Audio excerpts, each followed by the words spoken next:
จำคลิปที่แล้วที่ผมเล่าว่าลิซ่าและลิสากำลังจะจับปืนลุยเดือดในจักรวาล Extraction ได้ไหมครับตอนนั้นโปรเจกต์เพิ่งเริ่มถ่ายทำเราได้แต่มโนภาพคิวบูผ่านรูป AI กันไปพลางๆแต่วันนี้สถานการณ์เปลี่ยนไปแล้วครับเพราะล่าสุดการถ่ายทำภาพยนตร์เรื่องไทโก้ได้เสร็จสิ้นลงอย่างเป็นทางการแล้วเมื่อเดือนมีนาคมปี 2026 และวันนี้ไอซ์สไตล์ CG กลับมาพร้อมกับการชำแหละเบื้องลึกระดับวิทยานิพนธ์ว่าทำไมนักเต้นระดับโลกคนนี้ถึงถูกเลือกให้เป็นอาวุธลับของฮอลลีวูดสวัสดีครับผมไอซ์จากไอซ์สไตล์ CG วันนี้บอกเลยว่าเนื้อหาเดือดปุดๆเพราะเราจะมาเจาะลึกอัปเดตล่าสุดของอภิมหาโปรเจกต์ภาพยนตร์ไทโก้แบบม้วนเดียวจบ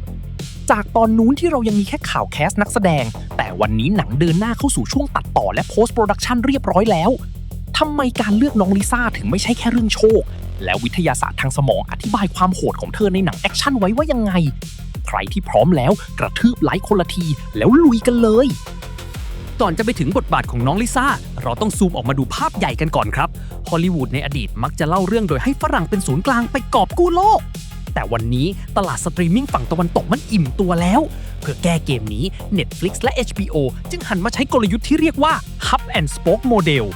อธิบายง่ายๆคือเอาไทเลอร์เรคของคริสเฮมเวิร์ธเป็นศูนย์กลางแล้วสร้างภาคแยกขยายจักรวาลออกไปทั่วโลกหนึ่งในนั้นคือโปรเจกต์ฝั่งเอเชียที่มีชื่อว่าไทโก้ซึ่งปักหมุดอยู่ที่เกาหลีใต้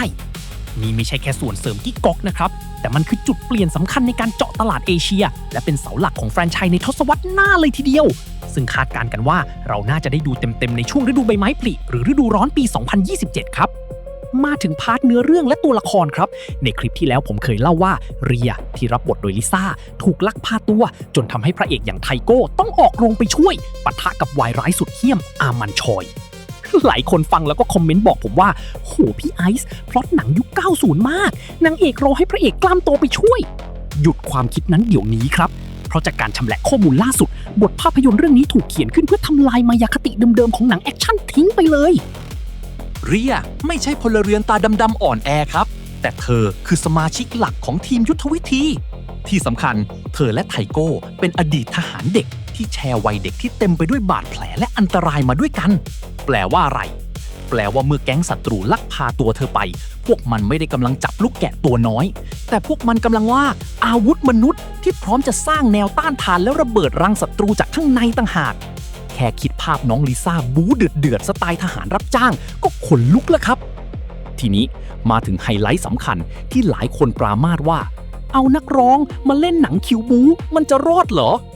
ผมขอเอาประสาทวิทยาศาสตร์มาตอกกลับตรงนี้เลยครับแฟรนไชส์ Extraction ขึ้นชื่อเรื่องการถ่ายทำฉากบู๊แบบลากยาวหรือ Continuous Take ซึ่งผู้กำกับเรื่องนี้คือลีซังยองผู้กำกับ The Roundup จับมือกับเฮียวมยงแฮงผู้กำกับคิวบู๊ระดับตำนานการทำงานกับ2คนนี้หมายถึงฉากต่อสู้ระยะประชิดที่ต้องเป๊ะทุกมิลลิวินาทีในทางวิทยาศาสตร์การที่ลิซ่าฝึกซ้อมเต้นระดับสูงมาเป็น10 ปีมันช่วยกระตุ้นเครือข่ายระบบประสาททำให้เธอมีสิ่งที่เรียกว่า Anoetic Knowing หรือการตัดสินใจโดยสัญชาตญาณระหว่างการเคลื่อนไหวซึ่งทำให้เธอได้เปรียบนักแสดงทั่วไปถึง3ข้อเน้นๆความแม่นยำด้านจังหวะ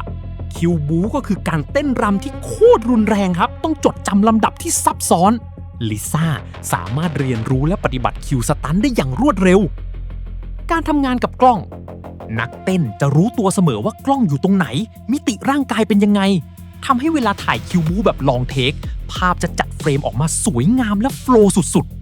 ๆความอึดนรกแตกคริสเฮมเวิร์ธเคยบ่นว่าฉากลองเทคมันเหนื่อยจนแทบขาดใจเพราะสลับตัวแสดงแทนไม่ได้แต่สำหรับลิซ่าที่เล่นคอนเสิร์ตสเตเดียมหลายชั่วโมงติดต่อกันร่างกายเธอแข็งแกร่งพอที่จะรับแรงกระแทกนี้แบบสบายๆเห็นไหมล่ะครับว่าในแง่การปฏิบัติงานลิซ่าคือของจริงแต่ในแง่ของธุรกิจ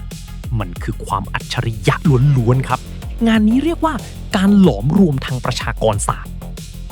ลองคิดดูสิครับปกติคนดู Extraction คือผู้ชายหรือคอหนังแอคชั่นสายฮาร์ดคอร์แต่ลิซ่าถือครองหัวใจของกลุ่มแฟนคลับ Gen Z Millennials และ Blinks ทั่วโลกที่พร้อมจะปั่นกระแสโซเชียลให้ระเบิดพอ Netflix ดึงลิซ่ามาปุ๊บเขาก็ได้ฐานคนดู2ขั้วนี้มารวมกันทำให้ต้นทุนการหาลูกค้าต่ำลงมากแต่ได้กระแสไวรัลตีกลับมหาศาลเอาละครับ สรุปแบบกระแทกใจเลยไทโก้ถ่ายทำเสร็จแล้ว และมันจะไม่ใช่แค่หนังภาคแยกธรรมดา แต่มันคือพิมพ์เขียวชิ้นใหม่ของวงการหนังแอคชั่นระดับโลกในทศวรรษหน้า การผสมผสานระหว่างคิวบูของเกาหลีใต้ซูเปอร์สตาร์อย่างดอลลีและพลังระดับโลกของลิซ่าจะสร้างปรากฏการณ์ที่คุณจะพลาดไม่ได้ในปี 2027 นี้ครับ ทีนี้ตาเพื่อนๆแล้ว จากตอนที่เราคุยกันเมื่อคลิปที่แล้วจนถึงวันนี้ที่กองถ่ายปิดกล้องไปแล้ว คิดว่าฉากแอคชั่นของเรียในเรื่องนี้จะออกมามีสไตล์คล้ายๆนักฆ่าคนไหนในฮอลลีวูดบ้าง จอห์นวิกหรือลาร่าครอฟต์พิมพ์คอมเมนต์มาเมาส์มอยกันได้เลยผมรออ่านอยู่นะ ถ้าชอบคลิปวิเคราะห์เจาะลึกแบบลืมหายใจสไตล์ไอซ์สไตล์ CG แบบนี้อย่าลืมกระทืบปุ่มไลค์กดแชร์ไปให้แก๊งเพื่อนดูและกด Subscribe พร้อมสั่นกระดิ่งแจ้งเตือนไว้ด้วยนะครับสำหรับวันนี้ผมไอซ์ขอตัวลาไปก่อนสวัสดีครับปิ้ว